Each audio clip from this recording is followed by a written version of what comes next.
Je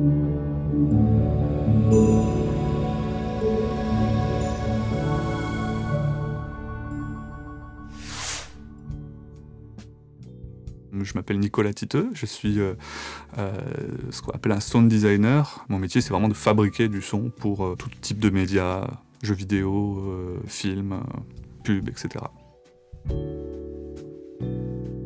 Alors mon métier concrètement, c'est fabriquer des sons. Pas forcément fabriquer un son, mais fabriquer des bandes son, donner vie à des images par le son en fait. Mon métier, c'est un mélange de plein de phases que je peux faire dans différents ordres. Ça va de la prise de son, au montage son, au bruitage et au mixage. Et souvent, je rends un produit fini qui n'a plus qu'à synchroniser avec des images, dans le cas d'un film, ou pour un jeu vidéo, et il n'y a plus qu'à les intégrer dans le jeu.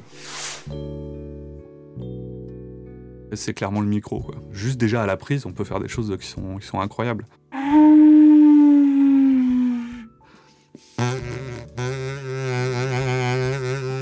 Pour moi, c'est l'outil, tout le reste, Pro Tools, tout ça, les périphériques, les plugins, les machins, ça vient, mais après.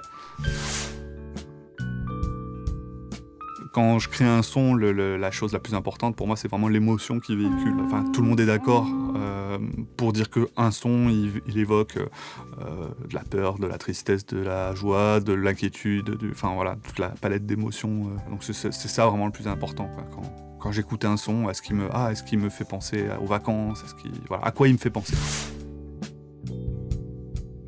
La plus grosse erreur, je pense que c'est dans mes débuts, de m'être trop attaché à des certitudes, être allé dans une direction qui, dès le début, n'était pas forcément la bonne, par exemple pour une composition de musique, qui n'était pas, en tout cas pas celle que le réalisateur voulait.